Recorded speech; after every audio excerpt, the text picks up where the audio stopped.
This is Johnny Bluestar. Welcome to Threshold, a global media event. Threshold premieres with the amazing Patty Greer. We want our planet back.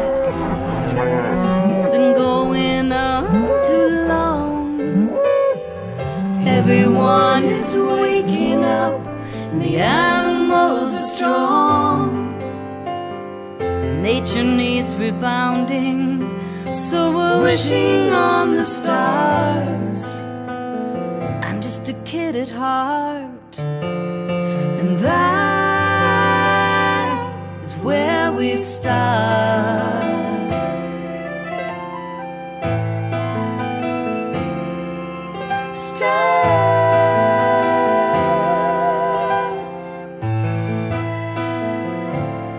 Who's in charge here? Who's in charge here? Let's do it differently. It's sickening all the people, and it's killing all the trees. It's falling in our eyes, and it's getting harder to see the beauty that is our world, and the freedom to be free.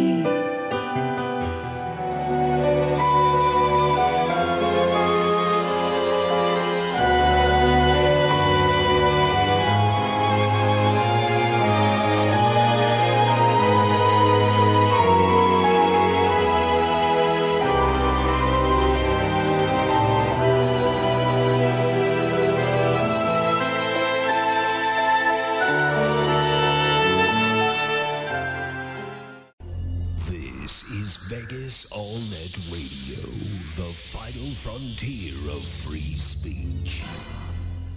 Views and opinions expressed on this program are those of the hosts and guests and do not necessarily reflect those of Vegas All-Net Radio, its affiliates, or its parent company. This is Johnny Bluestar. Welcome to Threshold, a global media event. Is the universe just a random dance of atoms? Or is it a manifestation of a supremely intelligent architect? Can its purpose, or our purpose here on Earth, be adequately assessed? Can we commune with it, know its intentions, cooperate with its direction? Here, we define threshold as a gateway state of awareness, allowing mankind to cross into a place of real cognition. Threshold allows us to approach questions of higher reality through the door of experience, rather than mere belief. Welcome to Threshold, where we tear away the veil from commercial media, bringing our audience and participants into another realm of reality and enhanced communication.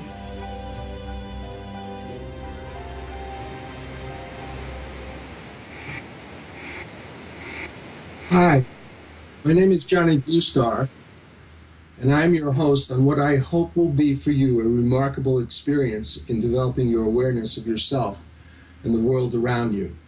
As the intro stated, we postulate it is possible for the human consciousness to commune and even collaborate with the divine in our search for purpose and meaning in our lives.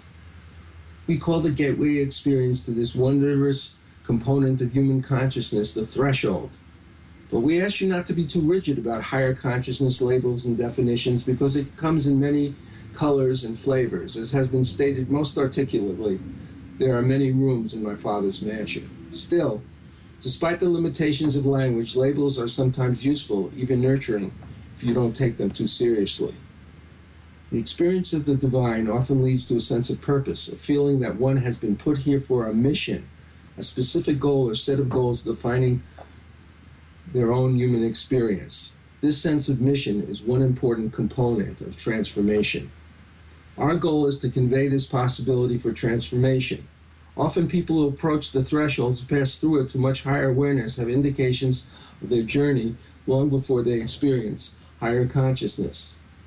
As the recently deceased Wayne Dyer, a very helpful influence in my life, has pointed out, the first component may be a kind of benign obsession, a strong, almost inarguable compulsion to be an entrepreneur, to work in a certain type of profession, to be an artist, singer, or even a writer. even when it is still worse than what you call ordinary consciousness. This desire then is a kind of beacon for the future. Another indication, most importantly, when accompanied by a consciousness of the divine, would be this inner prompting, is when it's reinforced by strange, seemingly unusual coincidences, sometimes small, sometimes momentous.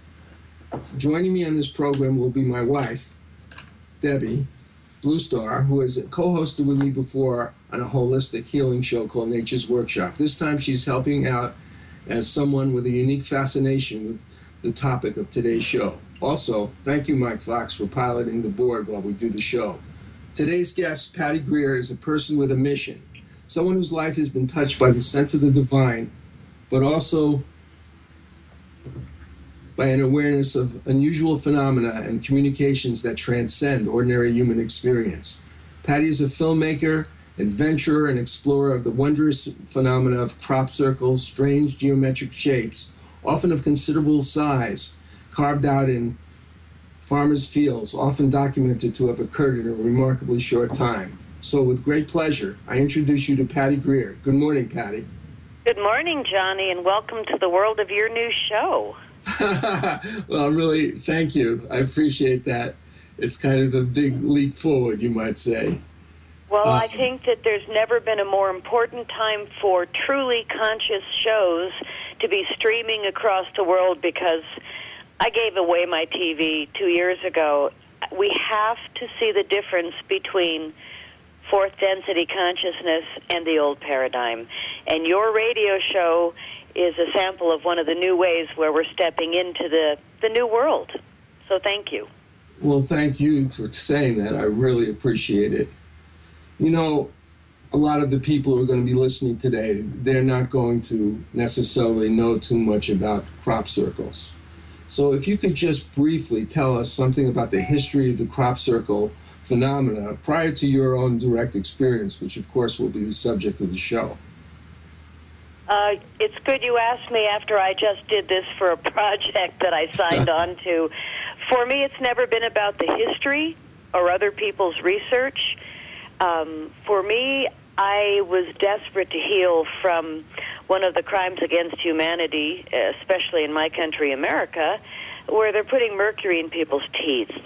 And I was poisoned severely in 2004, and it was my desperation to heal after spending ridiculous amounts of money and being lied to by all doctors, or they'd lose their license. I gave up on all of this that I used to hold holy and sacred as the real earth, you know, all these systems that are presently needing to be released into the past as we step into this new way. But that was such an extreme experience for me that it cut me off from everything that used to be important enough so that I could fully be present in the crop circles, throw my arms open, knowing nothing about where I was, what I was doing, just knowing that my physical life as I knew it was over.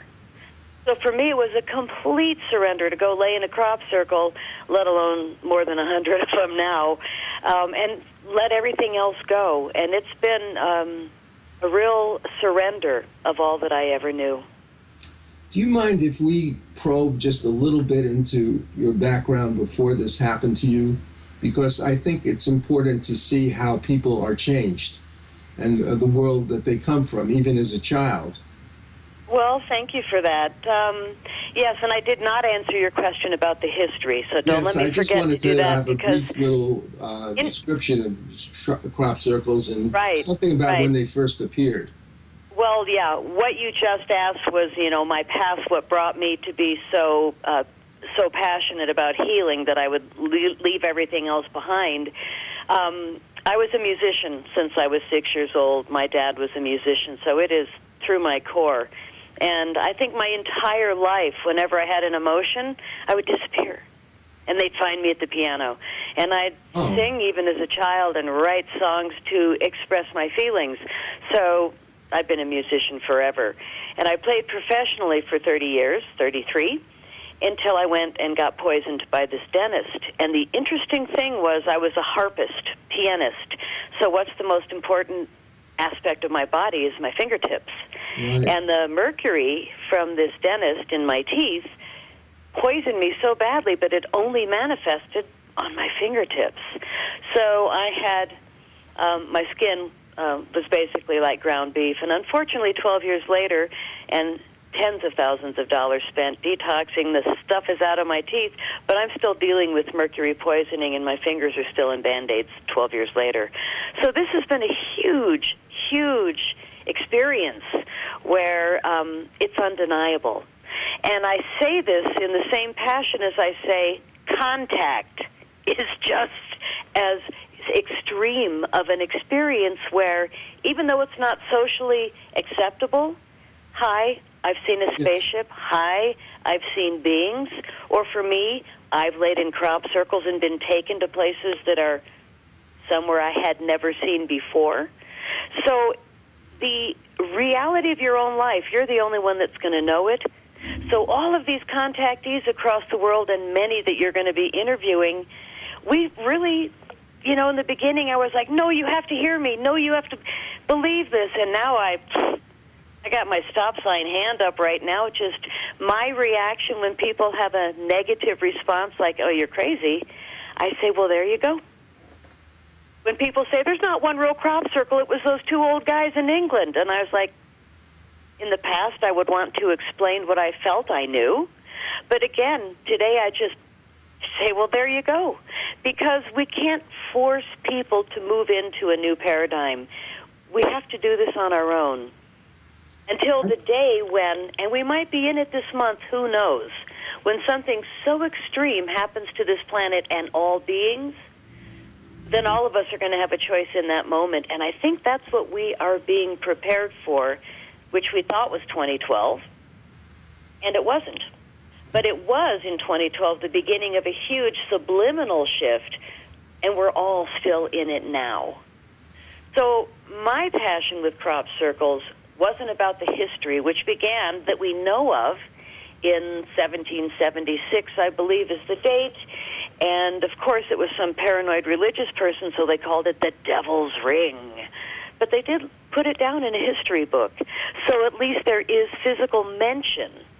And I think there was one even earlier in Staffordshire, England, where they admitted publicly in a written document, and anybody can find this on the Internet. I just searched first crop circle, and it's there.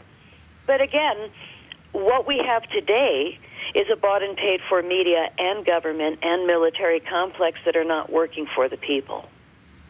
And so if we want to learn about UFOs, we're not going to learn it on TV, magazines, newspapers.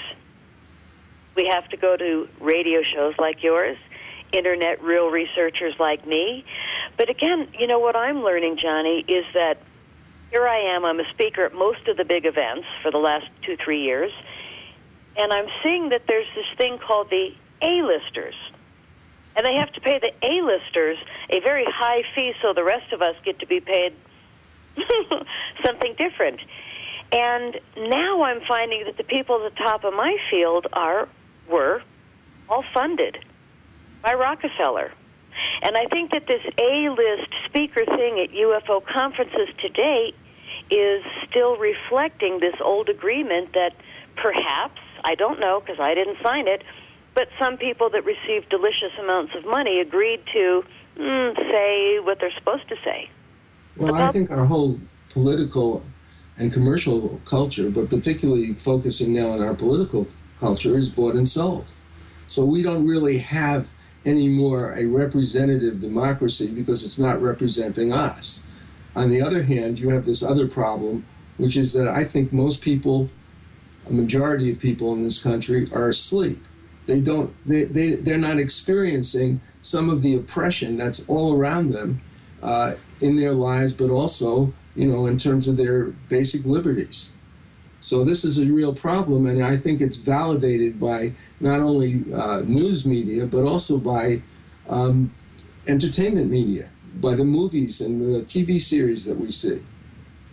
It's all blatantly orchestrated to keep the world asleep and scared of the possibility of aliens. Oh my gosh, they're coming in metal ships and shooting at us. Well, you know what? if any of that was true, which is the consistent Hollywood message that's highly funded, we'd be gone. Because their technology, come on, how many people have seen a ship? Come on, how many people have seen a ray coming off a ship? It's old news to conscious people that are willing to accept, again, the new paradigm reality. And like they used to say about the first man on the boat that discovered America, and they saw the boat, but they didn't know what it was, so they couldn't call it anything. You know the story I'm talking about way back in history. It's a perception issue that people are actually allowing themselves to be stunted by the reality that we are the superior race here. Well, I mean, we have been fed such a lineage of crap by the bloodlines that own the social aspects of this planet. So the great thing that's happening now, and it has been for years, is that everybody's waking up. On some level, everybody's waking up. And the subliminal implants of those with lots of money. I live in Boulder, Colorado, but I won't even live in Boulder because we were the science experiment of the smart grid. It is still the science experiment. And I shouldn't even elaborate because I want to live, but it's pretty awful when they stop using rats and they start using people and they pick a city. So the residents of Boulder, Colorado have no idea. There was a strange liquid or fluid on many of the plants in this forest, and that this didn't seem to be very good for the plants. And how did it get there? Oh, you're reminding me of what I found in my movie, The Shift Has Hit the Fan. I forgot about that liquid that was on all the leaves one day, and then I went back and filmed a week later, and they were all dead in those spots. So, yeah, I mean, I can't even believe that we have allowed airplanes to drop stuff on all of us. I mean, we're so beyond lost as a species right now that I will do whatever it takes, which is what I'm doing, to keep at it. And the physical human life that I used to lead, I was rich, I had a beautiful home, I've always been successful. As soon as I got into the UFO field, Foster Gamble told me I've been over the target since the start. Because I didn't go to England and lay in the crop circles after I read so-and-so's book or saw his movie or her movie, I didn't do any of that. I went there desperate to heal. And because I did that without misinformation in my brain, I met the circle makers, the real circle makers. And I feel very blessed, even though I'm still dealing with this stuff on my hands from what doctors and dentists are still allowed to do in America, or they'll lose their license if they tell the truth. I'm thinking of the story of Parsifal, where Parsifal is the knight who gets the Holy Grail, but he's totally uninvolved with the sort of status quo of the knights that are in the round table. He's brought up in a farm. He's basically an innocent person, not tampered with by their social status of the time. And he's the one of all these wondrous, powerful knights. He's the one who gets the Grail. Well, I love that as the punchline, Johnny, because I still feel really innocent. And there's this part of me that has total faith that we're going to make it to the other side. And although I've lost the life I led for probably 50 years, the life that I have now, with so much fewer friends and so much less money and so much less space that I live in and stuff everywhere and things, my focus is on being true to the the And what I've learned from the circle makers has shifted everything in me to the point where... I want to note for a moment, because we're going to go to a break, and we would like to play one of your earlier songs, which is accompanied by children and the subtle tones of your harp. Aww. It's called Autumn Glow. And this is just part of it, but it's a beautiful, say, angelic type of theme. If I may, I'd like to play that for you. Thank you so much. I love this song. Well, you know, the lyrics that the child will speak in the beginning were what started my contact experience. And the lyrics, it's not what you see, it's what you don't see, that you're about to hear open this song, were words I said in my sleep in 2001. I woke up the man that I was... after that statement, Patty, but I'm glad that you said that. We're coming in, I think, a little bit right when you start talking about the angel. Yes. So here we go.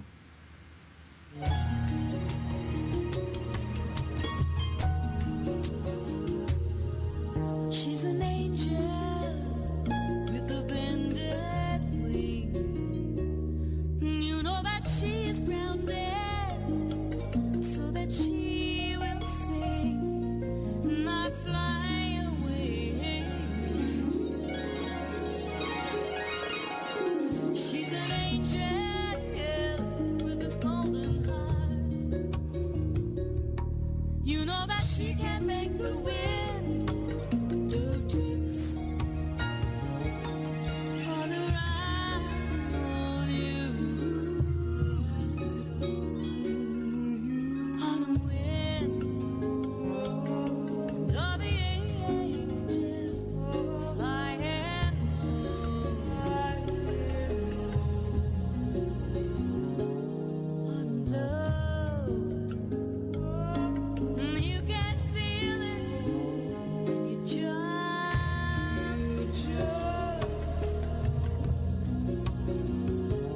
angels. The following is from West Side Warrior, the memoir of Ray Boylan, a Korean War veteran and crime fighter. He was there fighting in the world's coldest battlefield when the Chinese communists invaded. Desperate squad members ran past our foxhole yelling, "Get the hell out of here, there's too many of them." Again, we saw the Chinese soldiers charging in with opium-induced mindlessness, oblivious of our bullets. Again, we heard the bugles and whistles. Climbing out of our foxhole, Bob dropped 2 hand grenades behind us, and I threw one over my shoulder. Bullets whizzing by our heads, Bob and I became bolts of lightning flashing across the mountainside.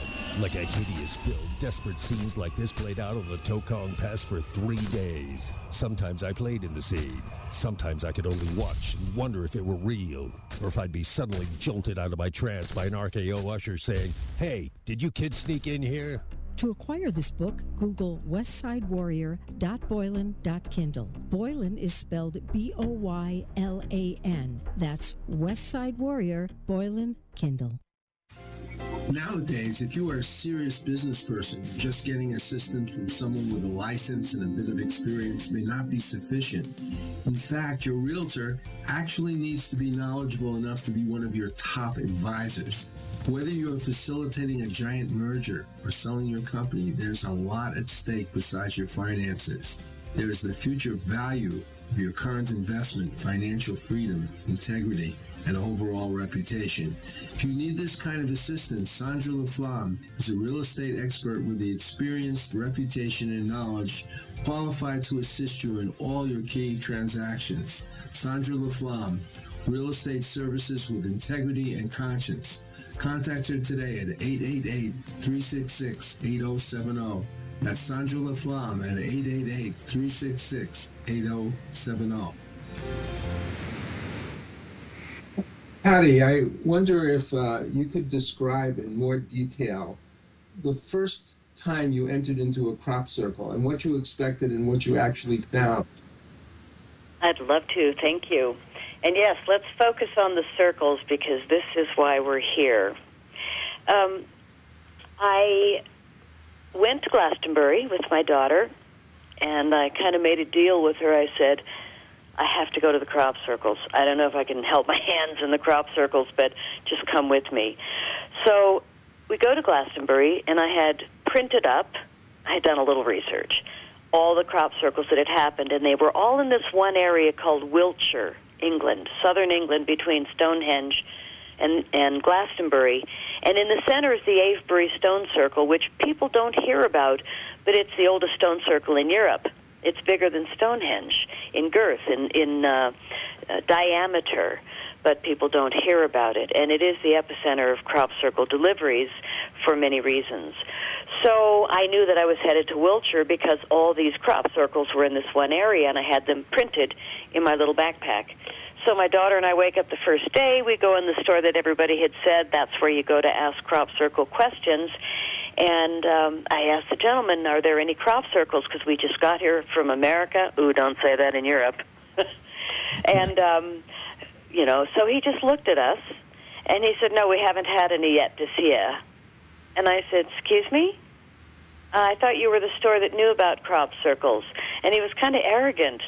And so I pulled 14 pages out of my purse, put them down on his desk, and I said, so what is it?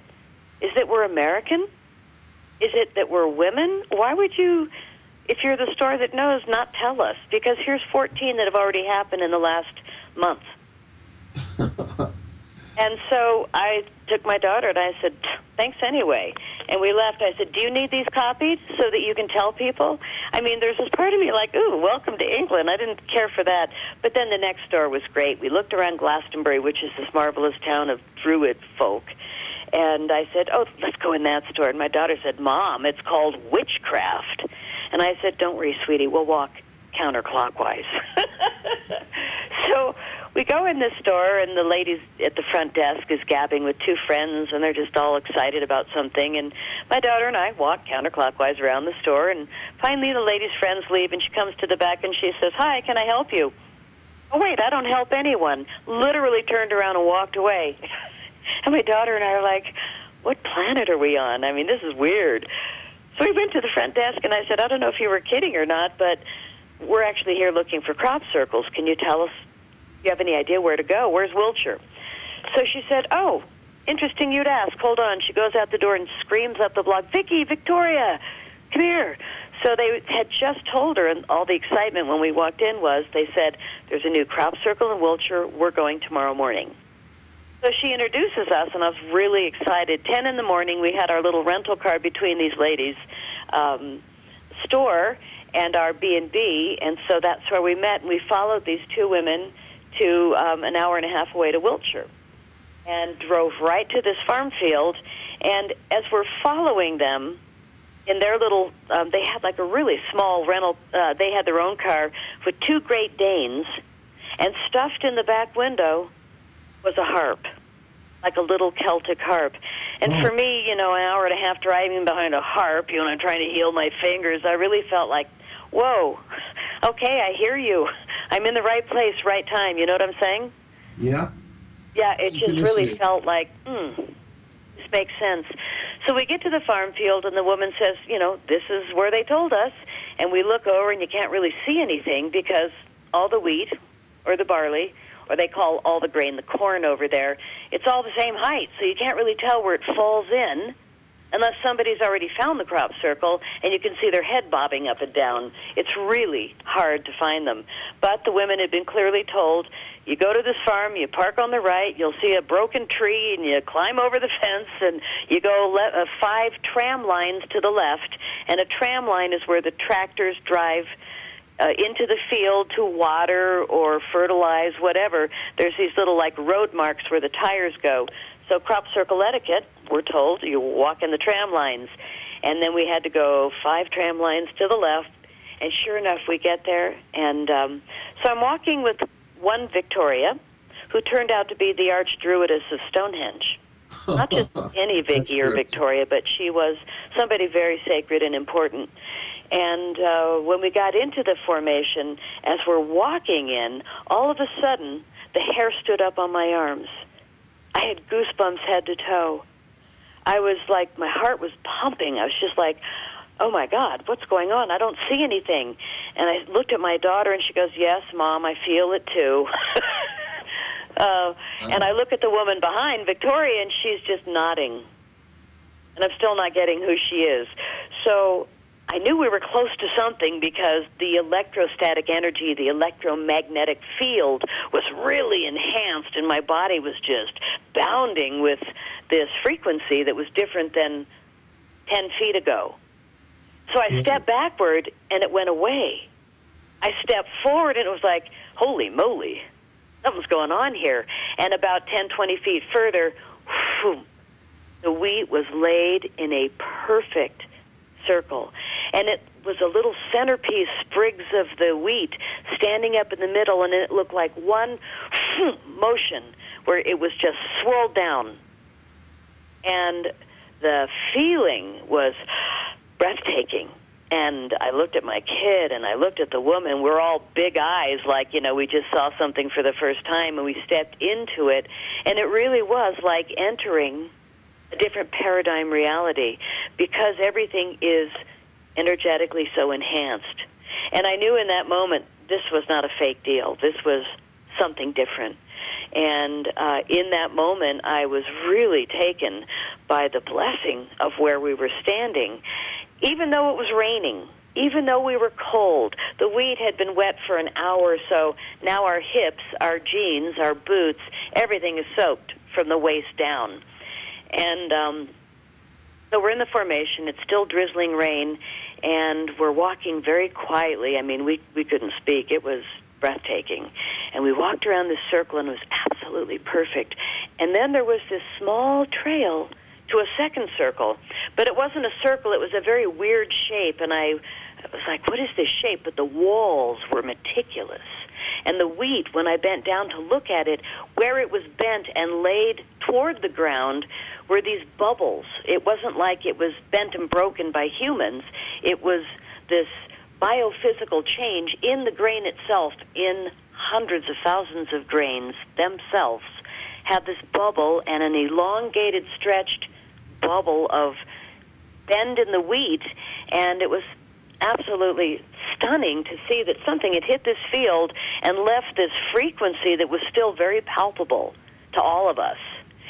So we get in the second formation, which wasn't a circle, but it was part of the formation and part of the message, and it was flawless. Again, the walls were perfect. The swirl looked like one circle, but there was an area that looked like somebody had taken a hacksaw and just hacked it up, because the wheat was broken and torn and shredded, and it was clearly something or someone had done specific damage to this crop circle in this area that was maybe a 2x3 rectangle of just messiness.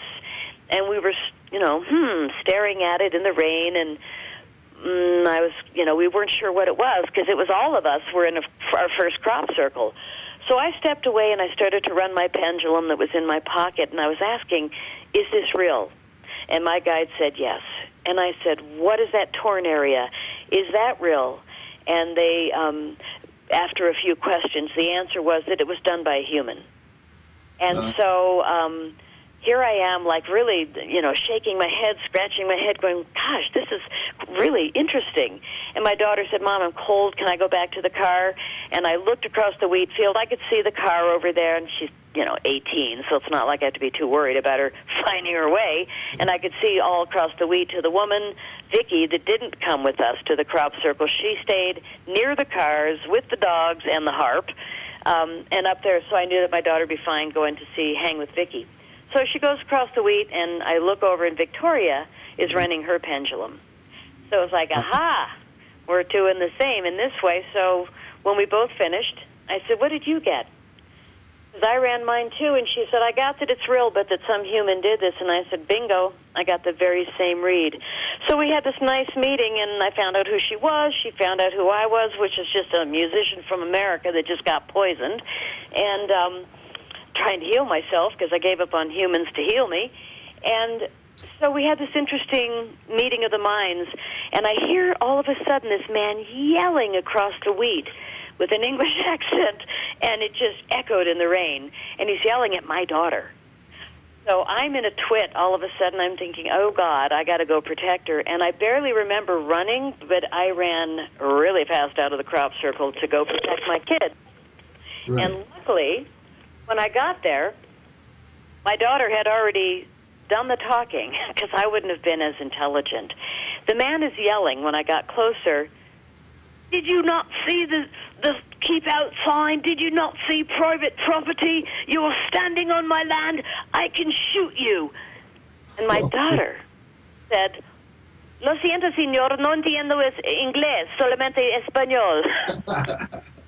I was out of my mind with joy. I was like, oh, God, I would have never thought of that. So I come up panting, hay problema, ¿qué pasó? And here comes Victoria behind me, and I thought, oh, no, don't blow it. And she heard us. and she spoke Spanish too. And the farmer huffed and puffed, and he couldn't blow our house down, so he turned about and stomped away, very angry that he couldn't affect us with his rage. And you know what he had on him? He was a big, jolly, red-skinned, big-belly farmer, and he had this white strap across his front, which was holding a big purse on his back, and in that purse was a hacksaw. And in that moment, I went, oh, my God, he's the one that hacked up the wheat in his field. Oh, Why really? would a farmer do that? Why would he?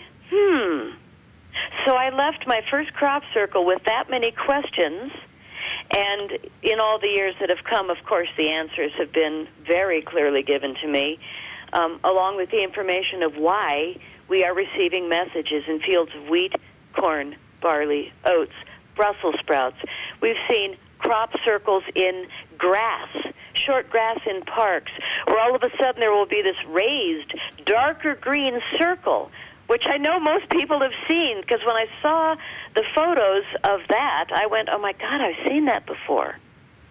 And the following year, those same circles in city parks that had that raised green circle of it just looked like freak, had mushrooms in a circle, which is why the ancients called crop circles fairy rings.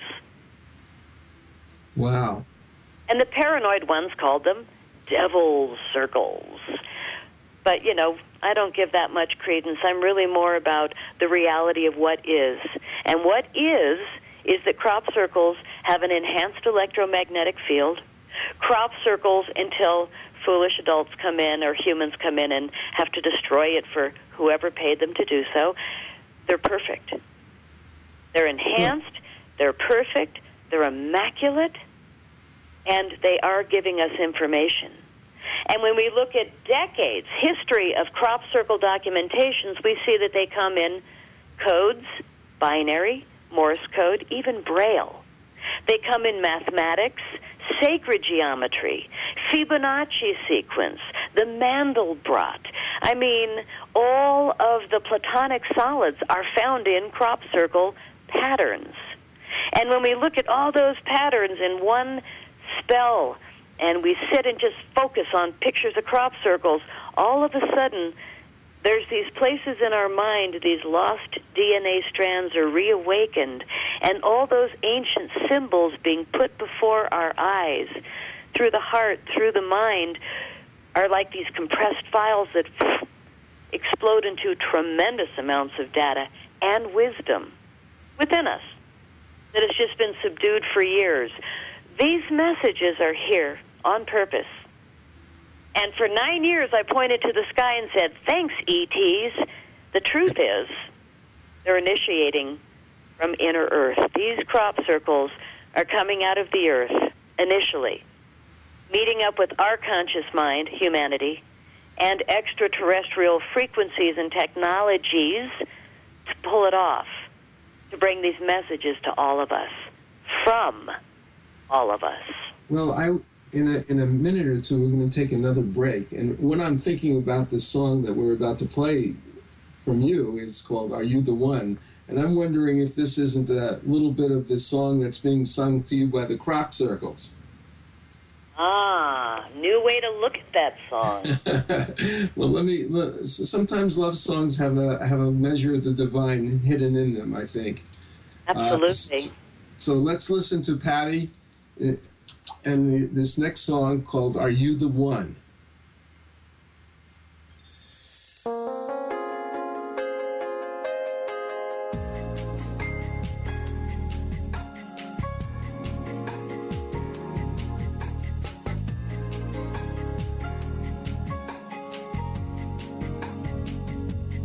Are you the one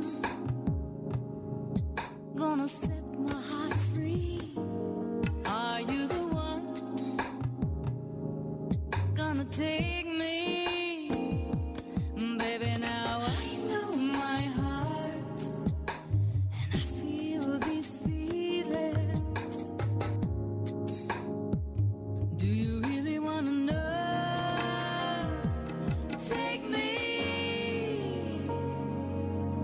Take me deep into your heart. Show me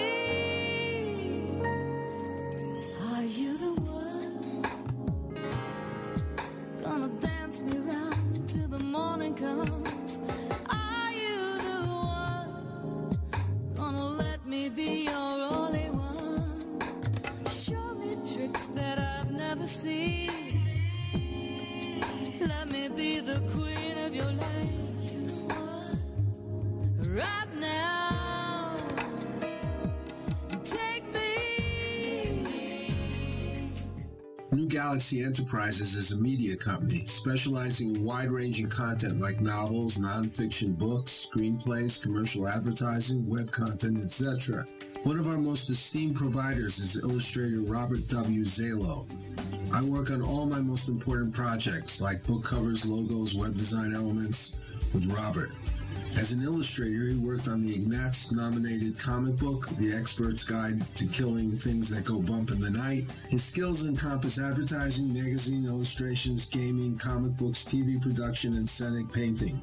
His clients include Comcast, Adelphia, Haven Talent, ForceWorks, High Octane Theater, Star Creative Advertising. If you wish to contact Robert, go to johnnybluestar.com and let me know. That's johnnybluestar.com. For artist, illustrator Robert Zalo, an essential component of all the work we do. Maybe he can help you too. It is the 15th century. El Tesoro de Cielo, a Spanish treasure ship, sends a scouting expedition to a strange island.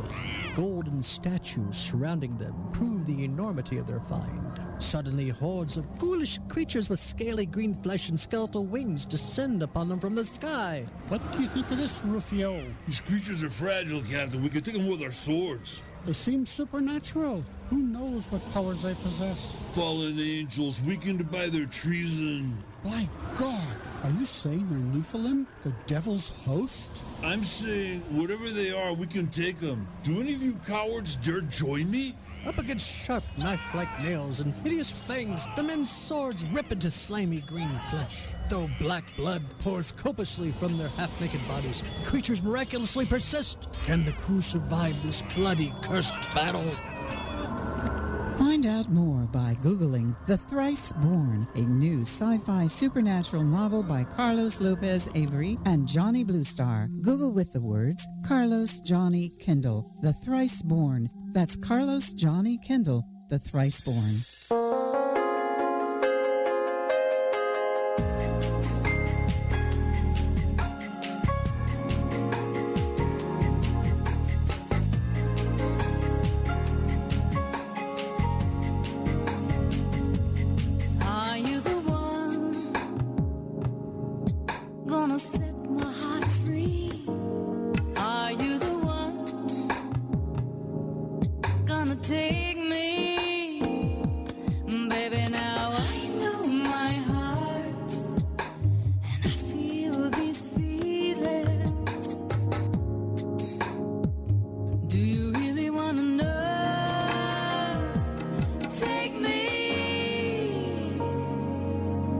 Take me deep into your heart. Show me. Are you the one gonna dance me round till the morning comes? Are you the one gonna let me be your only one? Show me tricks that I've never seen. Let me be the queen of your life. Right now, take me. Hi, Patty. Yeah. Listen, one of the things that's really intriguing is like your statement that these spheres, I believe that the balls of light are coming from the earth. And could you explain more about that? Well, I'm still trying to get over the lyrics of what I just sang. And the fact that you pointed something out to me that I never saw. Thank you. Thank you. Oh, my gosh. Take me. Hello? Did I, put out the invitation? Take me. Take me deep into your heart. Show me things I've never seen before. I had no idea that all this music, 33 years of playing music, would become the soundtracks to all of my movies so far. I mean, all 6 of my movies, and I want to throw it out to your audience. Actually, if you were on the website, pattygreer.net, you would have a barrage of crop circle photos to look at while we do the radio show. I always try and remember to throw that in because as you listen to information about crop circles, if you're looking at them, like I said, those compressed files explode in your mind. You really do get the messages when you just stop thinking and open yourself up to these messages. So the balls of light, oh, Johnny, it's what got me in trouble. And I don't say what got me in trouble, but because I was innocent, I didn't realize that somebody funded had told the world that the famous Oliver's Castle footage was fake. And I knew that it was fake because everybody knows it's fake. And the Oliver's Castle footage is the only footage that the world knows about where you can see balls of light lay a crop circle down in seconds. Have you and Debbie seen that footage? Well, I've seen it. I saw it yesterday. Oh, good. And it is truly amazing that it happened. It would be nice if there was a lot more of this footage. But you have to take whatever you get. Well, the footage has enough in it. But the interesting thing was, when I made my first movie, had no idea I was making a movie. When I took that footage home and had permission to stick it at the end of my movie or to just show it to my friends, which is why I thought I took 1,100 photos, hired a film crew to film me and my friends in the crop circles. I mean, I was really high on the mercury poisoning, and I didn't realize what I was doing. But I think, to be honest, now that I look back, I think that I was easily manipulated. And I think that as I listen to Are You the One, very interesting to look at that song differently, and also Autumn Glow, and realize that that's in all 6 of the movies, that it's not what you see, it's what you don't see, which you didn't play. You started with the music. But, you know, we have to look at our lives from somehow pulling back to realize who we are. And I think that the texting and the distractions of the world today keep most people very far from really realizing how our life has gone in a huge circle, and it keeps circling until we kind of put ourselves on a different path. Yeah, so, I was reading a sort of a biographical account by a novelist named Fritz Peters, and this is something that actually happened to him as an example. He was in World War II, and basically was in a tent with some of his associates. You know, they were in the army, and the tent was bombed, and all the associates in the tent were killed. He was outside the tent, and this thing flew up in the air and landed at his feet, and it was a typewriter. Huh? Yeah, and he went on to become a writer. So you never know. There are certain things that happen to you in the past that are tremendously significant, but you don't get their meaning until many, many years later. Yes. Yes. Well, in 2006, like I said, was the first time I went to the crop circles. And when I had that first experience, I knew I wanted more. So I came back the next year, 2007, by myself for 9 weeks and stayed in the epicenter.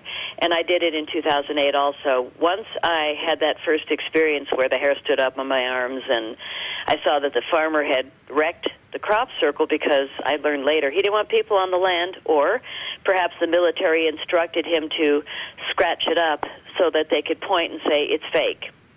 But it wasn't. You know, the hair stands up on your arms. It's like, yeah, why don't you convince me that I didn't just eat an apple when I got it stuck in my teeth? So it's what it is. You know, this world outside ourselves is going to be different than the world within. And when we began our show, we were going back and forth with Skype or not. I was praying that Skype would work because I actually live in a cabin, and my fox was coming in and out of the house this morning, and I thought, wouldn't that be fun for people to actually see that when we let go of that fear of wildlife or fear of ETs, we actually allow it to be a part of our lives. And the training and the craziness of the world and the media today is really taking us away from true nature. And my surrender and my used to be physical extraordinary life is a lot more extraordinary now, but in the realm of spirit. And I feel this almost apathy with people's perceptions of me, because you cannot be in ufology and worry about people judging you. You just can't. It's not socially acceptable yet, especially if you're dealing on the level where I am, where I'm so convinced that there's nothing left in me that's more important than helping prepare all of us to get ready for the fact that very soon there won't be an option to not believe. And I don't know how they're going to pull it off, but we're definitely really, really close. So these balls of light you asked about coming out of the earth. Now, this is one of the strangest stories, and it's in my new movie that I'm working on now, which is all about my undeniable to self experiences with the circle makers, who are non-human, and I don't know what planet they are. I've never asked. I've never seen what they look like. They've never shown me other than the balls of light. But let's talk about that in a second. How did I really learn about those balls of light coming out of the earth? Was this amazing scientist, the only one in the world that ever went public, and he's so brilliant that he's listed in the Guinness Book of World Records for more scientific papers accepted by the only two scientific journals in the world that are, highly respected. He had 9 papers in these magazines. You're talking about Dr. Levengood, isn't that his name? Well, we never say doctor because he wasn't. He's William Levengood. And William Levengood was offered a PhD. We need to discuss this in the next segment, because we're coming up to the unfortunate end of this first hour. And I know how important his work is, and I would like you to go into it in more detail. Would that be okay?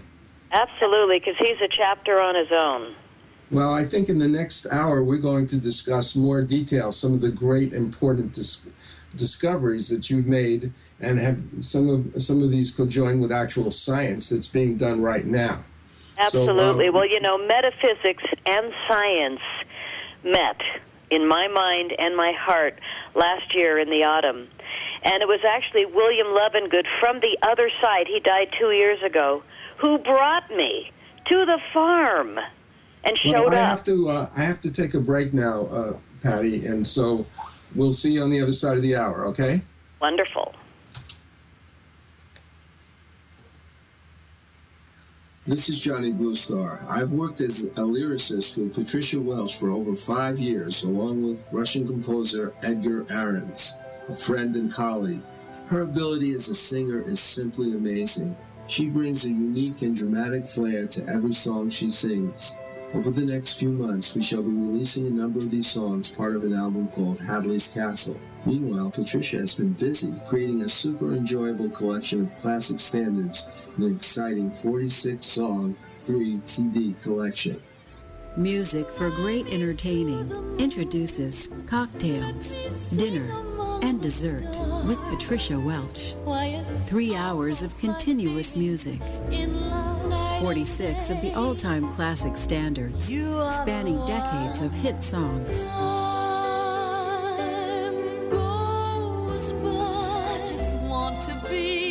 Going to a friend's home for dinner? Cocktails, Dinner, and Dessert with Patricia also makes the perfect hostess gift. This 3-CD compilation is the perfect background music that sets just the right mood for any dinner party. I'm crazy for feeling so lonely. There was a boy, a very strange, enchanted boy. To purchase this album, just go to patriciawelch.com/CD. That is patriciawelch.com/CD. You won't be disappointed. Boots in Manhattan is a coming-of-age novel by Ray Boylan and Johnny Bluestar. It is about a young Tom Boots Raymond who grows up in New York in the 1940s, who was a member of a street gang. My friends and I were about to start our own game of stickball when Rabbit Lacey, the head of the Rattlers, came up to us and tried to move in on our game. We were called dwarves, the youngest members of the stupid gang. Hey, Kevin, I need you to get some gloves and some stuff I left at my place. No, this is our game. Hey, are you my good little dwarf or what? You've been calling me a dwarf since I was 6. We're not your personal slaves, pal. Hey, what is this? A dwarf rebellion? All right, big guy. We ditched the dwarf thing. We make you guys regular rattlers. No, it's too late. He looked at Jay and me. We looked away. Rabbit was now angry, and he pushed Kevin hard with the palms of his hand. Kevin tried to ram him in the stomach, but he stepped aside, throwing Kevin into the curb where he fell to the ground, bleeding profusely at the knee. Still, he managed to get up. My street. Kevin shouted at Rabbit, pointing at him with an angry index finger. Find out more by Googling Boots in Manhattan, a 1940s coming-of-age novel, part 1 of the novel series The Foot Soldier by Ray Boylan and Johnny Bluestar. Google with the words Boots in Manhattan, Ray Johnny Kindle. That's Boots in Manhattan, Ray Johnny Kindle. Views and opinions expressed on this program are those of the hosts and guests and do not necessarily reflect those of Vegas Allnet Radio, its affiliates, or its parent company. This is Johnny Bluestar.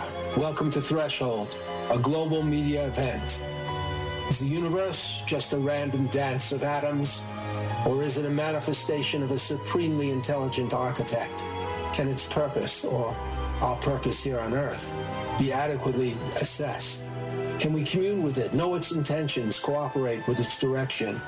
Here, we define threshold as a gateway state of awareness, allowing mankind to cross into a place of real cognition.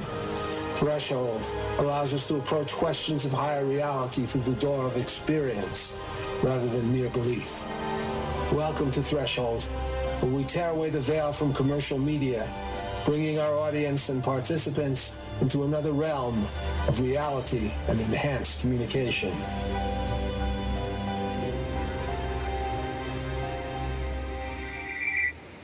Welcome back to Threshold. We are exploring the magical world of crop circles with Patty Greer, who's a filmmaker, a singer, musician, songwriter, and truly a seeker after truth. Now, in our last hour, Patty, we were talking about your relationship with the scientist William Levengood, and yes. Could you please tell us more about what happened with him? Yes, absolutely. I was speaking in an event in Michigan. Somebody flew me out to be the speaker for their kind of psychic weekend, where they have all these healers and psychics and tents wrapped around the lake, and I was their keynote for 3 days. So the people were very amazing and wonderful, and the first night, a gentleman came up to me, and we were kind of sitting catty-corner on the couches, and he said, "You're this crop circle person," and I said, "Yep." He said, "There's somebody you need to meet." I said, "Who's that?" He said, "Well, I'd like to take you somewhere. Are you willing to go with me?" And I said, "Did you hear my talk?" And he said, "No." I said, "Have you seen my movies?" He said, "No." I said, "Well, how do you know then that this is somebody I need to meet?" He said, "I'm a graduate of her intuition courses. I know you're supposed to meet her." And I went, "Okay, maybe tomorrow." So the very next day, I'm at the end of my day. It was great. I sit down on the couch. There's the man again. And he asked me again. And I said, I ran my pendulum. They said, "Go. So can I have your license number?" And I just gave his plate number to a few people there. And I said, "I don't know you, but, yeah, I'm up for an adventure." So he takes me 45 minutes away to this farm in the middle of nowhere, Michigan. Mm-hmm. And a beautiful farm, huge 18,000 square foot meandering house. And I meet this sweet little woman who's the same height as me, not very tall. And at the end of 2.5 hours till about 2 in the morning, I'm thinking, okay, well, I mean, she's awesome, she's brilliant, but why was I supposed to meet her? I wasn't getting it. So I said, "I have to speak at 9 in the morning. Sir, you're going to have to take me back to the event. I got to go to sleep." So I thanked her for, a couple hours at her table, and she said, "Here, let me give you one of my books." And so I said, well, wow, thanks. And she said, I've written 7. And I said, wow, I've actually made 7 movies. I'd like to give you one of mine. So we kind of traded goods, and I went through the pages, and oh, my God, there's a picture of crop circle nodes. What are they doing in your book? And she looks at him, and she says, you didn't tell her who I was? He said, nope. And I said, what? Who are you? I mean, what? I don't understand. And she said, well, I'm actually the person that worked with William Levengood for the last 16 years of his life. I'm the real partner who did the research with him, and this is the farm that you're standing on where all the science experiments were done with the seeds from crop circles. And I looked at her, and I looked at him. I said, you're telling me that I've been here 2.5 hours, and we didn't talk about this? Okay, I'm coming back. So I couldn't believe it. It was like, I can't believe, that we could have spent the previous 2 hours really going through the heavy stuff, because she knew the real research that this amazing scientist that's in the Guinness Book of World Records, but not a doctor, because he didn't give a darn about the system.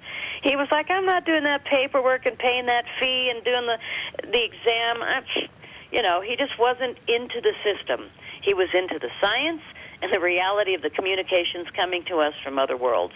And he knew it was real, and he proved it repeatedly, and he still has not been acknowledged for this work, which blows my mind. So he'd been gone for 1.5 years, and after I met her, she said, well, we're throwing a wake for William Levengood in a couple of months. We'd love to have you come back and join us.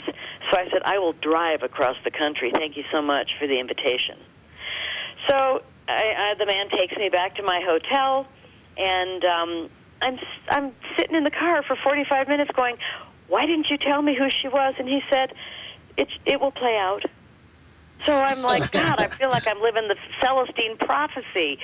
So he drops me at the front door of the hotel at 2:30 in the morning, where there's a couple of women standing outside, one smoking a cigarette and the other staring at me as I'm walking toward the front door.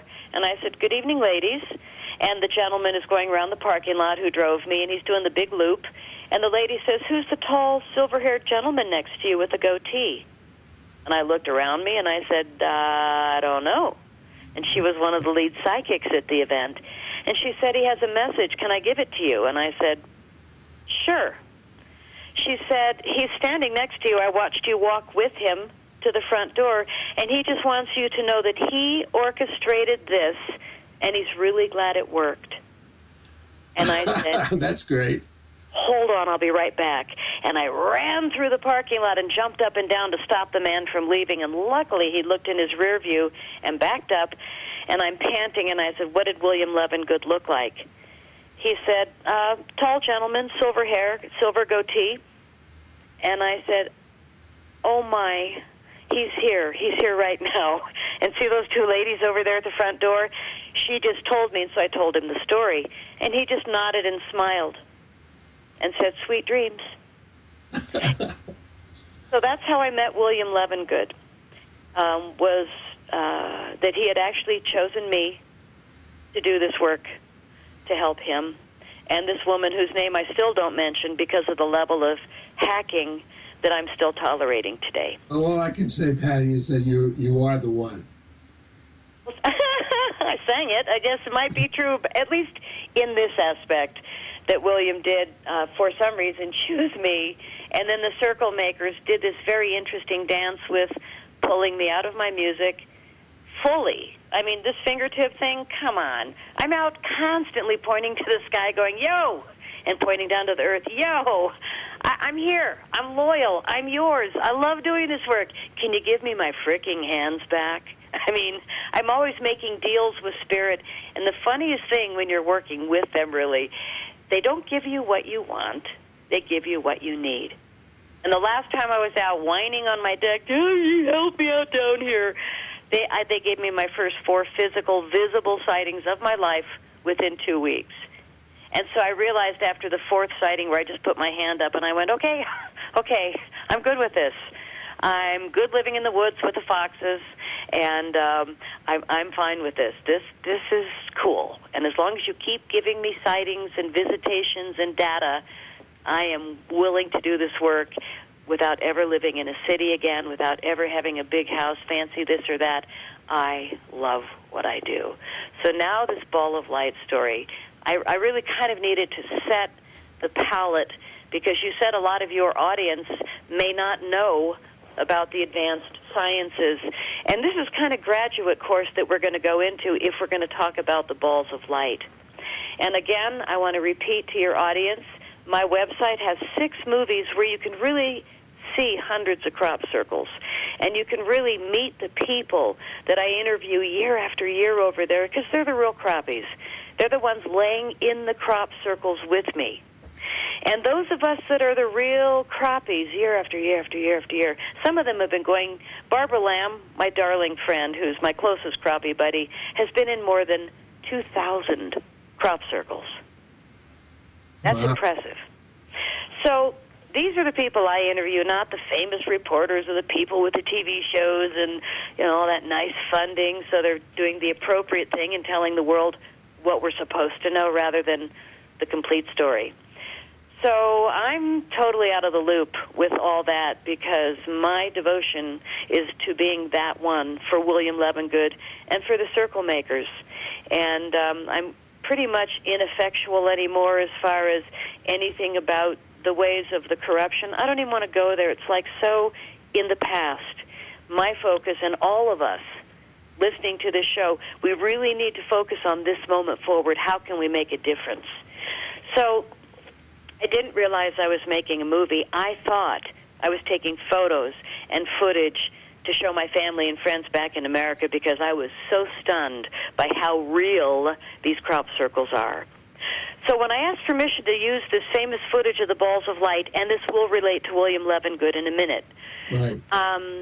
From Janet Osabard and Bert Janssen, 2 great researchers, real crappies that have been in the fields for decades, they gave me permission to use the footage. It's in their movie called Contact. Those of us really doing the work authentically, we just give the stuff away, which is probably why I'm not rich anymore, because we're here to do the work to get it out to the world, not to hoard it and put our copyright on it and our watermark. That's the old paradigm. What this is about now is getting the messages out to the world and realizing the real plasma physics that are happening in crop circles with these high frequencies that are all of us, the earth, the sky beings, and humanity. So I bring back this footage where you can see 2 balls of light going over a standing field of wheat, and within seconds, this field goes down into a number of circles on the outside, 1 circle in the middle, and a straight bar going to each of those circles, connecting it like a grid. And this ball of light footage is fascinating because the 2 lay it down in a few seconds, and then once they fly out of the picture, a 3rd ball of light flies over and literally checks the formation. And the most fascinating thing is that, you know, everybody was told that it's fake, so go back to sleep. I bring this footage home. I lay this movie down with some kid on Craigslist, not knowing I'm making my first of many movies. I had no idea what I was doing. I was high on mercury poisoning. I was getting in these little planes with no door on my side, flying and filming. I would not do that today, I don't think. But I was so kind of in the moment because of the change in me. The mercury was totally through my system. So there was this complete willingness to do anything and everything for them. It was fascinating as I look back. So I'm looking at this footage on film. I bring it home, like I said. I lay it in the end of the movie, and this wonderful kid on Craigslist, this editor, and I said, wow, cut. I can't believe how easy it is to make a movie. That was crazy. So he, you know, I'm like, wow, let's turn the gear off, go take a break, cool everything down, and then we're going to come back and watch it. So he hit save, turned everything off, and we started to walk away. And I looked back, and I said, oh, let's turn the monitor off. What's that blue orb doing on the monitor? And I'm pointing, and there's this big blue orb. And I said, that's not in the movie. What is that orb on the monitor? And he looked at me, and he said, that monitor is unplugged from the wall. Whoa. All of a sudden, in Boulder, Colorado, the hair went up on my arms, goosebumps head to toe. the electrostatic or electromagnetic energy in me lit me up like a friggin' blowtorch. And I looked at the editor and I said, "We're not alone." And he said, "You look really weird." I said, "I feel really weird. And we are not alone." Turn the gear back on. He said, "I thought we were..." I said, "No, turn the gear back on now, please." He's like, "Oh, okay." And I was, for the first time that I knew of, taken over by this telepathic communication from the circle makers, whoever they are. And I said to the editor, "Show me that Oliver's Castle footage again where 2 balls of light lay a crop circle down in seconds." And he said, "Yeah, that was pretty cool." I said, "Light it up again and show it to me." So we watched it, and I said, "Reverse it." He said, "Why?" And I said, "I don't know. Play it backward, please." And I had a different tone to my voice. And so he said, "Okay." So he reversed it, and I watched it, and I said, "Slow it down." He said, "How slow?" I said, "I don't know, 30%. And that totally creeped us both out. And even I stepped back from myself and went, "Whoa, that was weird." We slowed it down and reversed it, slowed it down 30%, and right there in front of my eyes and his, I said, "Lock, stop. Oh, my God, what are we looking at there?" And between those 2 balls of light, there was a direct communication, black, white, white, black, white, black, black, white, a binary code or some kind of code between those balls of light, and further on to the right beyond that second ball, the communication continued on. And in that moment, I looked at this kid and I said, "Son of a gun. That was weird, and look what we're looking at. Proof, positive, that this footage is real, that those balls of light communicated right before they laid the field down." In that moment, everything in me changed. And I said, "I am committed, because something just happened in me, through me, and we just proved that this footage is real." And that day forward, I made 4 movies by myself with an editor hired on Craigslist. I made 4 movies in 2 years, Johnny. 4 full feature films. Not me. They, whoever they are, used me and my music to lay out these movies effortlessly. And because, like I told you, 2007, 2008, I put myself with my own money in England, in the epicenter. I laid in dozens of crop circles both years for 9 weeks.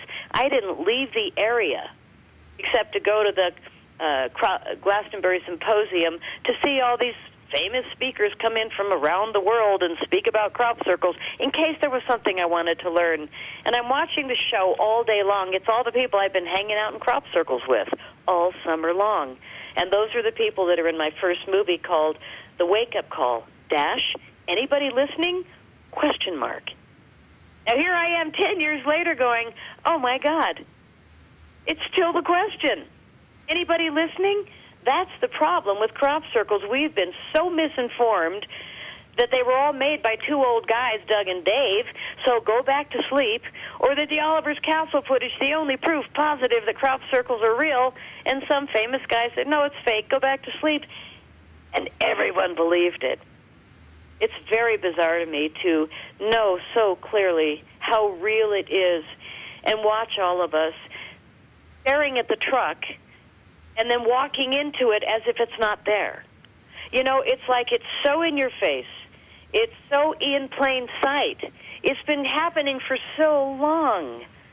But the misinformed public has really fallen for the blue pill.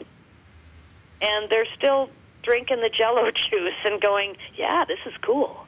Well, Patty, meanwhile, we have everything we need to evolve. We're going to take a break in a second or so. But I just want to say that maybe in the next sequence here, we can discuss the messages that you feel that are being sent out by these crop circles. Also, yes, with the data from William Levengood, yes. That would be great. We'll be right back. Nowadays, if you are a serious business person, just getting assistance from someone with a license and a bit of experience may not be sufficient. In fact, your realtor actually needs to be knowledgeable enough to be one of your top advisors. Whether you are facilitating a giant merger or selling your company, there's a lot at stake besides your finances. There is the future value of your current investment, financial freedom, integrity, and overall reputation. If you need this kind of assistance, Sandra LaFlamme is a real estate expert with the experience, reputation, and knowledge qualified to assist you in all your key transactions. Sandra LaFlamme, real estate services with integrity and conscience. Contact her today at 888-366-8070. That's Sandra LaFlamme at 888-366-8070. It is the 15th century. El Tesoro de Cielo, a Spanish treasure ship, sends a scouting expedition to a strange island. Golden statues surrounding them prove the enormity of their find. Suddenly, hordes of ghoulish creatures with scaly green flesh and skeletal wings descend upon them from the sky. What do you think of this, Rufio? These creatures are fragile, Captain. We can take them with our swords. They seem supernatural. Who knows what powers they possess? Fallen angels, weakened by their treason. My God, are you saying they're Nephilim, the devil's host? I'm saying, whatever they are, we can take them. Do any of you cowards dare join me? Up against sharp knife-like nails and hideous fangs, the men's swords rip into slimy green flesh. Though black blood pours copiously from their half-naked bodies, the creatures miraculously persist. Can the crew survive this bloody, cursed battle? Find out more by Googling The Thrice Born, a new sci-fi supernatural novel by Carlos Lopez Avery and Johnny Bluestar. Google with the words Carlos Johnny Kindle, The Thrice Born. That's Carlos Johnny Kindle, The Thrice Born. New Galaxy Enterprises is a media company specializing in wide-ranging content like novels, nonfiction books, screenplays, commercial advertising, web content, etc. One of our most esteemed providers is illustrator Robert W. Zalo. I work on all my most important projects like book covers, logos, web design elements with Robert. As an illustrator, he worked on the Ignatz-nominated comic book, The Expert's Guide to Killing Things That Go Bump in the Night. His skills encompass advertising, magazine illustrations, gaming, comic books, TV production, and scenic painting. His clients include Comcast, Adelphia, Haven Talent, ForceWorks, High Octane Theater, Star Creative Advertising. If you wish to contact Robert, go to johnnybluestar.com and let me know. That's johnnybluestar.com. For artist, illustrator Robert Zalo, an essential component of all the work we do. Maybe he can help you too.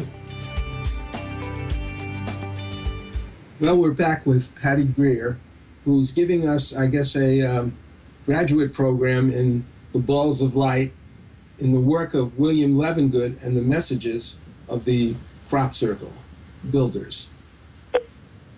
Patty? Yes. Well, so William Levengood went on for more than a decade experimenting with plants and seeds from crop circles. And he realized through his scientific experiments that the seeds within the center of crop circles, when reproduced, could grow up to 400% more food and biofuel per seed, with up to 75% more nutrition per plant. Now, as we look at the world today, with Monsanto running the planet into the ground, trying to destroy the food supply, when we end that plague of that company's actions, we're going to need technologies like this to bring our food supply back, right? Definitely. So Tesla, of course, and great scientists who are being deeply suppressed right now have given us many, many technologies to do everything that we need to, shall we say, clean the oceans from human misbehavior. And also, this is, I think, one of the very great ET technologies that's been gifted to humanity. And I think the suppression of all of this UFO wisdom is about to really hit the public, which is going to be the best thing that could happen. Well, it's a shame that all this wonderful stuff exists, and we can't even really use it, and mostly we don't even know about it, except for those of us like yourself who really make a point to find out. Well, yes, and I'm also in a family with a mother and kids and elsewise, and none of them really want to hear anything about my work. So, you know, it's a very delicate dance to be doing this work because people around you don't support it in general unless they've had an experience. And I really find that I choose consciously to surround myself with very few people anymore, and they have to pretty much understand or be a contactee so that I can communicate freely. I don't do well with suppressing my own self, so I just don't go. But I'm old enough now that I don't feel the need to be highly social, hang out in bars, and go dancing. You know, I mean, we all have our chapters of life. This one is a very, very different, like you're saying, graduate course. So here I am.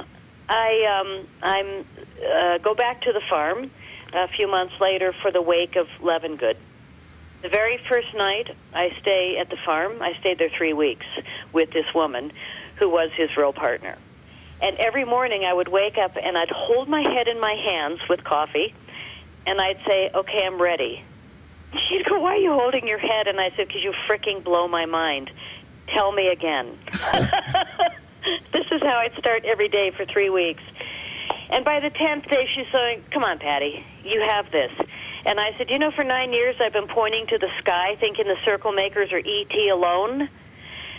I mean, it really took me days to get this research into my core. And then as soon as it hit me, I had to realize, well, of course the mother is sending these messages. Look what we've done to her, the earth. So Levengood and this woman figured out through reprocessing or re-engineering the frequencies within the plants, the seeds, within the crop circles. They had magnetometers and all kinds of devices that they could come up with to figure out what these frequencies were. What was this energy that was raising the hair on people's arms? But you could take a totally insensitive person into a crop circle who really doesn't want to be there. I mean, come on, I got calls to make, and nothing will go up on their arm. So it is a matter of also being open to other frequencies to be sensitive and to feel what's going on there. So here I am at the farm again, and every day I'm listening to her more. I'm looking at the slides from the research that they had done. I'm looking at the evidence and all this proof. And when they finally figured out how the crop circles are happening, they found that they're coming out of the earth in spinning vortices, like little spinning tornadoes of high frequency that's been sent intentionally from within the earth through the core, and they're usually coming up in pairs, counter-rotating to the other. So one is spinning clockwise, and the other is spinning counterclockwise, and they're usually coming up side by side. Now, interestingly enough, I met Stephen Greer in a crop circle in 2010, and I have a photo of him holding two compasses that prove that what Levengood and this woman said is real. And his two compasses, one pointed north that way, and the other pointed north in the opposite direction in the center of the crop circle. Wow. So what you have is a confusion of frequencies because they're going in opposite directions, but they're not confused because they're separate. And they have a set frequency to deliver a particular message. Now, can you imagine hearing that first thing in the morning 3 weeks in a row? Well, this is like almost unimaginable experience altogether. It's so profound. That what I was thinking of, Jodie Foster's movie Contact was very interesting and moving, but the elements of messaging is in the real world is so much greater than that fictional story. It's so gigantically greater. Yes, absolutely. So and I think very few people know this. So I had to take the research of this brilliant man and woman and deduce it to what humans physically see so that I can explain it to the masses. Because that's my job that they gave me. They said, make the movies, figure it out, show them how, and keep telling it, keep telling it, keep telling it, which is what I had to do when I was listening to her. I had to keep listening, because like you probably are shaking your head going, wow, that's news. And all summer I've been speaking at all the events in America and Canada about Levengood's work, and people are like, you're kidding, I thought it was only ETs. But, then the rest of the audience is going, oh, come on, it's just a couple old guys with boards and ropes. But after my presentations, Sure, which right. is always up to 150 photos, by the time I'm done, and I said, any questions? Not one hand went up. And then a couple seconds later, they started to raise, but you show them enough crop circles, there's not many questions left. And again, I'm encouraging people to go to my website, pattygreer.net, and look at these images. You can stream the movies for $5 for a week and watch one 3 times, and you'll see so many crop circles that when you dream, you're going to wake up knowing more. That's pretty much a guarantee. Why don't you run down just the names of the films and what they're about, just briefly for our audience? Great. Well, the first one we talked about was my most innocent movie when I didn't know a thing. 77 minutes long, and at the very end, you see the communication that I found between the 2 balls of light, which in my opinion is the dessert of the film because it says, this is real, these balls communicated, and now what we know through William Levengood's work is that those are real spinning plasma frequencies of inner Earth, human consciousness, and ET. And the science of how all 3 of us meet in these spinning balls of light is, again, even further out there. But what we're looking at when we see these balls of light over a crop circle, that's what it is spinning frequencies of communication, intended communication. And Levengood and the partners said that it's not always human element, it's not always ET element, because sometimes, but it's always Earth. They're always coming out of the Earth. So sometimes it's all 3 of us, but sometimes it's just humans and the Earth. Sometimes it's just ETs and the Earth, not including human consciousness. And it's really been proven as we look at the different messages, which is now what we're going to want to talk about. And we mentioned earlier that there's mathematics, that there's codes, that there's sacred geometry, which is those patterns of mandala, where you've got a center dot, and then everything around it is symmetrical to directly across the circle. And we get massive sacred geometric formations. One of my favorite has 409 circles, and it's on the cover of the Wake Up Call Anybody Listening movie, the first movie. And 409 circles in Fibonacci sequence repeatedly. It is the most outstanding mathematical formation, and it happened on a completely rainy night. And the first people in said there wasn't a footprint of mud. Now, how can we pretend that's fake? It just blows my mind that humanity is still not giving credence to the fact that we are being spoken to, and the messages are left like sticky notes in the field, like love letters in the farm fields for everyone to see. And the non-coincidences of the consistent delivery methods of crop circles, 96 or 7% of the documented crop circles have been noted to be sitting over an aquifer of water. This area of southern England sits over the largest salt aquifer in the world. So, of course, what a great canvas, because there's so much water there when they find the right location, which is also dedicated to this. 96 or 7% of the documented crop circles have been found to be sitting on a ley line. And a ley line is a direct line between 2 sacred sites. Now, a lot of the crop circles, when we put a push pin of every location GPS on a map, at the end of the summer, our little research center in Wiltshire called the Silent Circle will have this map set up. So every time there's a new crop circle, the red push pin goes in. Even if it's found to be human-made, every location is marked on the map. And then they overlay the ley line map. And almost every crop circle is sitting on a ley line, and many of them are sitting on the crossing of 2 ley lines. And this area of southern England, of Wiltshire, is laced with sacred sites that have been honored for sacred ceremony for thousands of years, not just hundreds, thousands.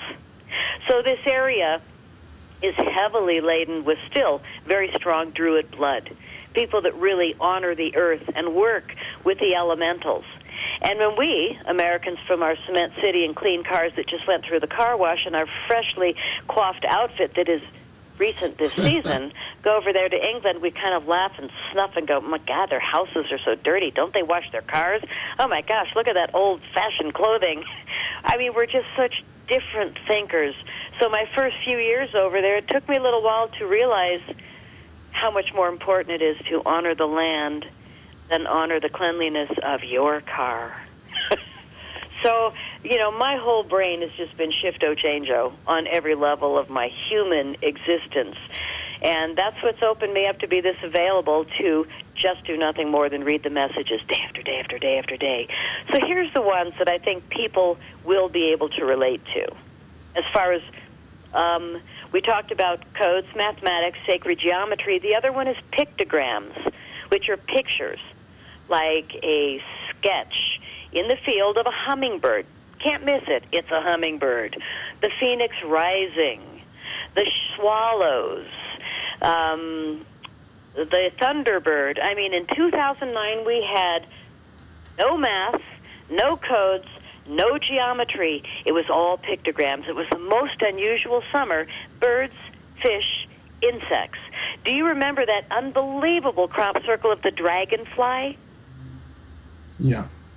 Wasn't that amazing? And it had veins in the wings and different messages throughout the body. Well, that's the summer I'm talking about, 2009. Now, on the insect world, there's the dragonfly, very noted and sacred. And they also did the ancient beetle. And then with the fish, they did squid and octopus. But they also had the ancient sea creature, was it the Orthoceras? 300-million-year-old sea creature. So they're showing us ancient birds, fish, insects all summer long. And present birds, fish, and insects. And I'm thinking, what's the message? Why is there nothing else but pictograms? What a fascinating crop circle summer 2009 was. What happened in 2010 in the spring? The BP oil spill murdered fish, birds, insects, billions of them, and continues today because it's really not cleaned up. And the core exit was one of the worst ideas they could have come up with other than it was intentional. So we got real problems, murdering, slaughtering our nature, our divine nature. And we had warnings in crop circles the entire summer.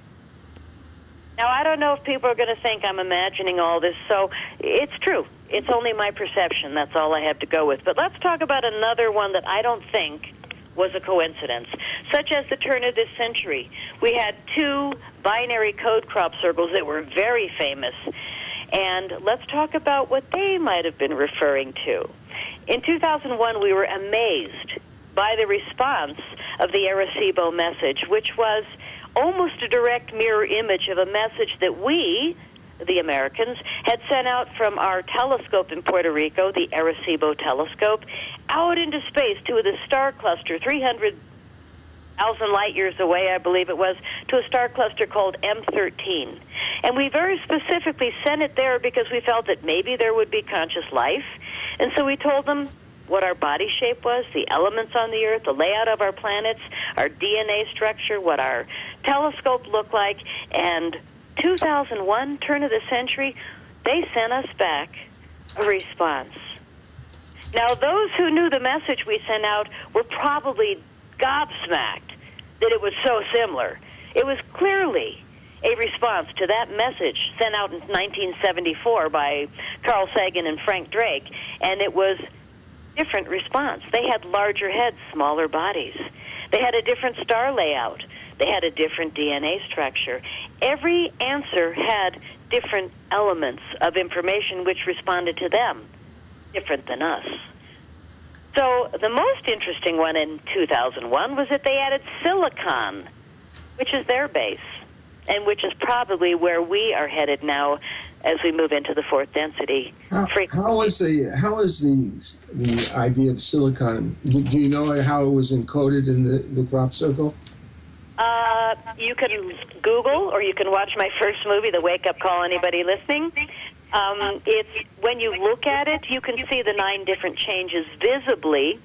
Because I'm not a code reader, I can't tell you specifically, but I know that silicon was mentioned in their planetary elements, whereas it was not listed in ours. And since we're elaborating on silicon, let's not only look at silicon-based beings, but also silicon at the turn of this century added to our computer systems really enhanced our abilities. Did that come from ET? I don't know, but isn't that interesting to look at? So it was sent to us in a binary code. Now, when they use a binary code, they're spelling it out because they know, number one, we can read it on a computer. Number two, our mathematicians can read it. So if they don't want us to pretend it's something it's not, they'll put it in writing, binary code. That's how that message was delivered in 2001, and most of us were pretty amazed. The following year, 2002, 8 miles away, was another binary code delivered, and that was the famous alien face and the disc. Do you remember that one? August 15th, 2002. Yeah. Now, that one had acres of amazing wheat laid down, and it was in little dots and dashes, which is incredible when you realize that was late in the summer, the wheat was brittle, and I've got ground shots in the movie of that formation. I mean, really impressive. And that binary code and the binary code the year before in Crabwood 8 miles away not only were placed in arbitrary time fields, they were both placed in fields with huge telecommunication towers on the side of the field. Now, those telecommunication towers were filled with satellite dishes. Why would the circle makers drop them there? Why would they put them in writing in binary code? My guess is that they wanted us to read them correctly, and that they wanted us to share the information with the world because, hey, what a great opportunity. You're sitting right there in a field with all this telecommunication equipment. Tell the world, look what we have right here. And the message in 2002 said this, in the alien face and the disc. The disc was binary code, and as they read it on all kinds of different devices, it was specifically this message. Now, I'm going to point out just a part of history that happened 6 months before I recite the message, which I can recite with my eyes closed. But what had happened 8 months before, 6 months before, whatever it was that $2.3 trillion had gone missing from our treasury in the Americas. I remember that. Yeah, but, you know, we kind of forgot about it the next day because 9/11 happened. A new horrific cover story, which was yesterday, but 2001. And everybody forgot about the money that went missing because, oh, my God, 3,000 people died. Or I apologize, whatever the number was, but it was horrific. It was unnecessary. But again, it's part of our recent history as we have everything come to the surface to be healed.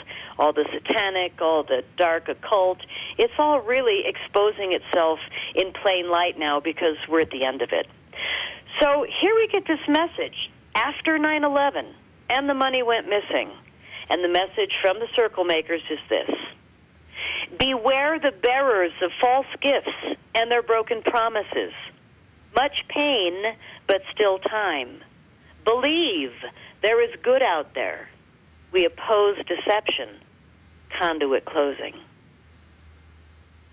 Well, you know, Patty, that reminds me of another little component of your movie, of something that took place in November 29th, 1977, quite a bit of time before that, where a television program was interrupted by someone claiming to be Gramaha, the representative of the Asta Galactic Command. And I'm not about to, we don't have time to really go through the whole thing, but I thought it was interesting that that what he says is that we need to be careful about false prophets. Right. People who are, he says, be aware there are many false prophets and guides operating in your world. They will suck your energy from you, the energy you call money, $2.2 trillion, etc., and put it to evil ends, giving you a worthless dross in return. Your inner divine self will protect you from this. You must learn to be sensitive to the voice within that can tell you what is truth and what is confusion, chaos, and untruth. Whether this is a correct message or not, in terms of the source, I won't debate. But the fact is that both the binary code message and this message is totally correct. I think so too, Johnny, and thank you for reminding me. You know, I'm old enough to remember when that message hit the news lines. 1977, it actually took out 5 television stations, and nobody could do a thing about it. The police were scrambling, the telecommunicators were in a panic, and nobody could stop this message. And what happened was it took over 5 different telecommunication towers where they lost control, and this entity completely spoke to all the people of the world through TV screen. And the message was exactly what you said, plus more, and I vaguely remembered it. And for some reason, as I was making my last movie, The Shift Has Hit the Fan, which is movie 6, somehow somebody off the wall that I didn't know sent me a link to that message. And I watched it and I said, oh my God, I remember this from my childhood. Did you remember it the minute you heard it? I heard it from your movie. Well, I remember it from my childhood. And I think what's going on is we are now being reminded of so many bits of very important information and messaging from other dimensions, but we are so distracted by the world and the false prophets and the news and the propaganda that we forget the important things, such as these warnings, such as the data, such as our true divine self. Well, Patty, with that, we're going to have another treat for our audience, but one that sort of accentuates what you just said, because we'd like to play another song that you wrote that we think is emblematic of your message in general. May I play it? I'm just guessing, is it We Want Our Planet Back?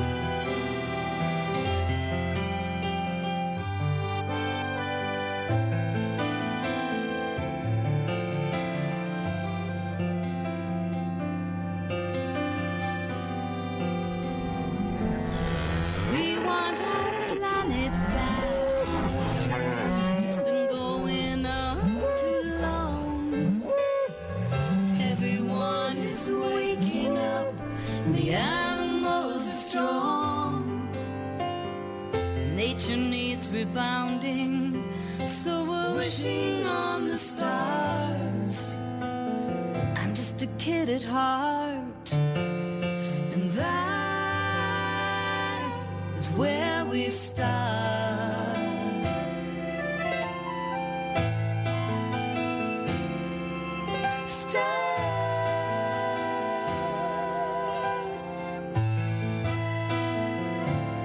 Who's in charge here? Who's in charge here? Let's do it differently.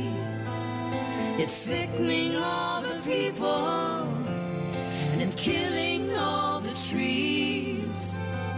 It's falling in our eyes, and it's getting harder to see the beauty that is our world and the freedom to be free.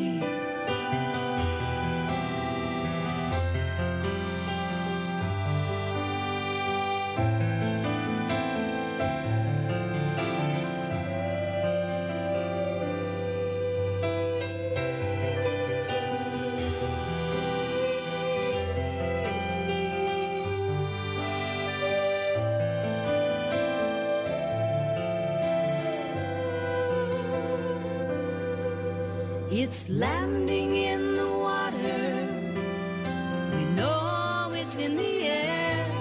It's time for you and me to show we care.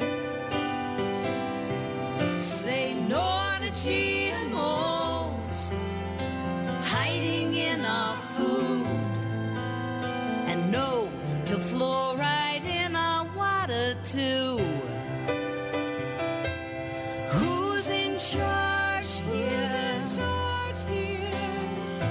save this family and do what's right for Earth and you and me. Step into the new way, where we live in harmony. No more war, no more fracking, we are free. Who's in charge here? Who's in charge? Let's do it differently. Sickening all the people, and it's killing all the trees. It's falling in our eyes, and it's getting harder to see the beauty that is our world and the freedom to be free.